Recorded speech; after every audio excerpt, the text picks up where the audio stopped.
9월이 됐네요.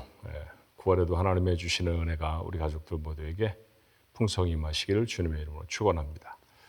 9월에는 느헤미야서 나누게 되는데요. 이 말씀 한 구절 한 구절들이 여러분의 가슴에 잘 담겨서 세상을 살아가는 힘이 능력이 됐으면 참 좋겠습니다. 기도할까요? 은혜와 사랑이 많으신 하나님, 하나님의 은혜로 하나님 앞에 섭니다. 오늘 이렇게 9월 5일 매일 예배로 하나님 앞에 나아가오니 저희들에게 복을 주셔서 하나님의 말씀의 비밀을 알게 하시고 그 말씀대로 따라 살아갈 용기와 힘을 저에게 더하여 주시옵소서. 예수님의 이름으로 간절히 기도하옵나이다. 아멘. 오늘 함께 부를 찬송은 320장 나의 죄를 정케 하사 320장 함께 찬송 부르겠습니다.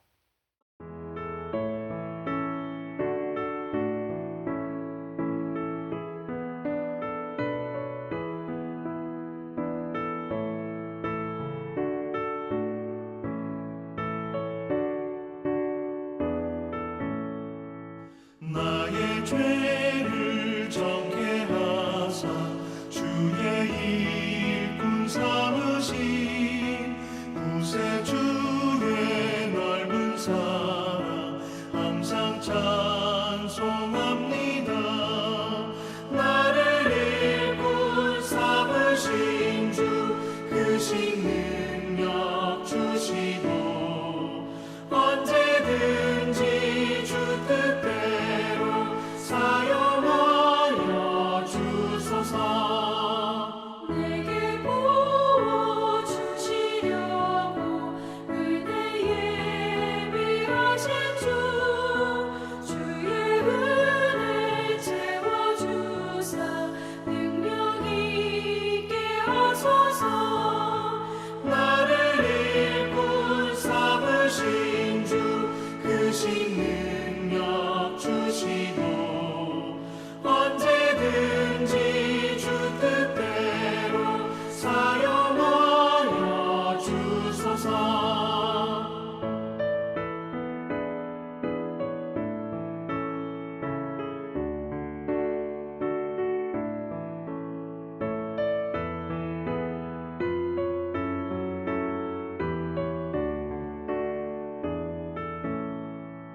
죄의 짐을 풀어주신 주의 능력 크도다. 나를 피로 사신 예수 내 맘속에 오소서. 나를 일꾼 삼으신 주 크신 능력 주시고 언제든지 주 뜻대로 사용하여 주소서. 주여 내게 성령으로 충만하게 채우사 생명수가 강물처럼 흐르게 하옵소서. 나를 일꾼 삼으신 주 크신 능력 주시고 언제든지 주 뜻대로 사용하여 주소서.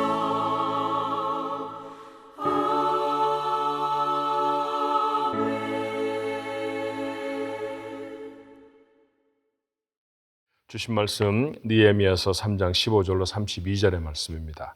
좀 이름도 많고요. 분량도 적지 않아서 속도를 조금 천천히 하면서라도 우리 함께 같이 읽어볼까요? 느헤미야서 3장 15절 말씀부터 32절까지입니다. 셈무는 미스바 지방을 다스리는 골호세의 아들 살룬이 중수하여 문을 세우고 덮었으며 문짝을 달고 자물쇠와 빗장을 갖추고 또 왕의 동산 근처 셀라 못가의 성벽을 중수하여 다윗 성에서 내려오는 층계까지 이르렀고 그 다음은 벳술 지방 절반을 다스리는 아스북의 아들 느헤미야가 중수하여 다윗의 묘실과 마주 대한 곳에 이르고 또 파서 만든 못을 지나 용사의 집까지 이르렀고 그 다음은 레위 사람 바니의 아들 르훔이 중수하였고 그 다음은 그일라 지방 절반을 다스리는 하사바가 그 지방을 대표하여 중수하였고, 그 다음은 그들의 형제들 가운데 그일라 지방 절반을 다스리는 헤나닷의 아들 바웨가 중수하였고, 그 다음은 미스바를 다스리는 예수와의 아들 에셀이 한 부분을 중수하여 성 구비에 있는 군기고 맞은편까지 이르렀고, 그 다음은 삽배의 아들 바룩이 한 부분을 힘써 중수하여 성 구비에서부터 대제사장 엘리야십의 집 문에 이르렀고, 그 다음은 학고스의 손자 우리아의 아들 무레못이 한 부분을 중수하여 엘리야십의 집 문에서부터 엘리야십의 집 모퉁이에 이르렀고, 그 다음은 평지에 사는 제사장들이 중수하였고, 그 다음은 베냐민과 핫숲이 자기 집 맞은편 부분을 중수하였고, 그 다음은 아냐냐의 손자 마하세야의 아들 아사랴가 자기 집에서 가까운 부분을 중수하였고, 그 다음은 헤나닷의 아들 빈누이가 한 부분을 중수하되 아사랴의 집에서부터 성 구비를 지나 성 모퉁이에 이르렀고, 우세의 아들 발랄은 성 구비 맞은편과 왕의 윗궁에서 내민 망대 맞은편 곧 시위청에서 가까운 부분을 중수하였고, 그 다음은 바로스의 아들 부다야가 중수하였고, 그때 느디님 사람은 오벨에 거주하여 동쪽 수문과 마주 대한 곳에서부터 내민 망대까지 이르렀느니라. 그 다음은 두고와 사람들이 한 부분을 중수하여 내민 큰 망대와 마주대한 곳에서부터 오벨 성벽까지 이르렀느니라. 마문 위로부터는 제사장들이 각각 자기 집과 마주대한 부분을 중수하였고, 그 다음은 임멜의 아들 사독이 자기 집과 마주대한 부분을 중수하였고, 그 다음은 동문직이 스가냐의 아들 스마야가 중수하였고, 그 다음은 셀레메아의 아들 하나냐와 살렙의 여섯째 아들 하눈이 한 부분을 중수하였고, 그 다음은 베레가의 아들 무술람이 자기의 방과 마주대한 부분을 중수하였고, 그 다음은 금장색 말기야가 한밑 관문과 마주대한 부분을 중수하여 느드님 사람과 상인들의 집에서부터 성모퉁이 성루에 이르렀고, 성모퉁이 성루에서부터 양문까지는 금장색과 상인들이 중수하였느니라. 아멘. 구약 성경을 세 부분으로 크게 나누면 역사서, 그리고 시가서, 그리고 예언서 이렇게 나눌 수 있죠. 역사서는 말씀 그대로 그 내용의 전개가 역사적인 사건을 중심에서 전개하고 있는 말씀들입니다. 시가서는 기록되어져 있는 방식이 시로 기록되어져 있죠. 운문으로 기록되어져 있는 것이 이 시가서인데, 대표적인 것이 시편과 같은 성경이고요. 나머지 하나는 예언서, 아직 오지 않을 일에 대한 예언, 이사야라든지 예레미야라든지 그런 선지자 이름으로 기록되어진 성경이 예언서입니다. 구약 성경 전체를 이해할 수 있도록 그 백본, 마치 척추와 같은 역할을 해주는 하나님의 말씀이 이 역사서라고 하는 성경이에요. 창세기에서부터 느헤미야서까지이죠. 오늘 느헤미야서는 그 구약 성경 역사서의 마지막 기록입니다. 우리말 성경, 우리가 가지고 있는 성경의 순서로는 사실은 에스더가 더 뒤에 있죠. 그러나 시간의 순서대로 보면 에스더서가 좀 앞에 있는 사건이고요. 에스더 이후에 느헤미야서라고 말할 수 있습니다. 에스더의 남편이었던 아하수에로라고 하는 페르시아의 왕을 여러분은 기억하십니다. 역사서에는 크세르크세스라고 기록되어 있기도 한 사람인데요. 자, 이 아하수에로의 아들 아닥사스타 1세 시절의 이야기가 느헤미야의 이야기예요. 그러니까 아버지보다 아들이 앞설 수는 없죠. 그래서 에스더서가 먼저 있었던 기록이고 이후에 느헤미야의 기록이라고 생각하시면 될 것입니다. 자, 유다 백성은 어려움을 당했죠. 바벨론이라고 하는 처음엔 작은 나라였습니다만 갑자기 크게 일어나서 중동 지방의 패권자가 됩니다. 그래서 결국엔 유다를 침공해서 유다의 백성들이 포로로 잡혀가죠. 세 차례에 걸쳐서 잡혀갔는데 재미난 것은 그들이 귀환할 때에도 세 차례에 걸쳐서 귀환하게 돼요. 첫 번째 귀환은 스룹바벨이라고 하는 유다의 왕가를 통해서 그렇게 귀환하게 됩니다. 이스라엘 백성이 예루살렘으로 돌아와서 했던 첫 번째 일이 무엇일까요? 감사하게도 그들은 성전을 먼저 짓습니다. 사실 유대 민족, 하나님의 백성이라고 하는 정체성은 예배의 장소가 없이는 확보될 수가 없는 것이거든요. 그래서 그들은 서둘러서 성전을 짓습니다. 서둘러서 지었기 때문이기도 할 것이고 포로 생활에서 막 돌아온 사람들이 가졌던 부족한 자원 때문이기도 했을 것입니다만 솔로몬 시절에 지어졌던 성전과는 비교에 있어서 이 규모에 있어서 상당히 작았습니다. 성전을 지어놓고 너무너무 감격하고 기뻐했어야 하는데 솔로몬의 성전을 기억하던 유다의 원로들은 슬퍼합니다. 우리가 전에는 큰 성전을 가졌었는데 지금은 이 정도밖에 짓지를 못했습니다. 그렇지만 사실은 그 성전이 훨씬 긴 세월 동안 존재했고요. 실제로 그 성전에 예수님이 오고 가셨던, 그러니까 하나님의 아들이 직접 와서 그 성전 안에 계셨던, 훨씬 더 의미로 보면 깊은 그런 의미를 갖게 된 성전이 바로 이 스룹바벨과 다시 유다로 돌아온 첫 번째 귀한 자들의 놀라운 업적이죠. 근데 여러분, 성전이 있으려고 하면 어떤 마을에 성벽이 있어야 하잖아요. 성벽이라는 게 없으면 그저 바깥에 그냥 노출돼 있지 않습니까? 저희들이 미국에 살다 보면 미국에 담이 없는 집들이 많습니다. 어떤 카운티는 아예 담을 짓지 못하도록 안에 수영장과 그 개를 키우는 집을 제외하고서는 담을 짓지 못하도록 그렇게 하는 경우도 있어요. 그래서 개방감이 참 많죠. 그러나 대부분의 집들은 사실 담이 있습니다. 담이라는 것은 집을 보호하고 내 경계를 유지하기 위해서 꼭 필요한 것이죠.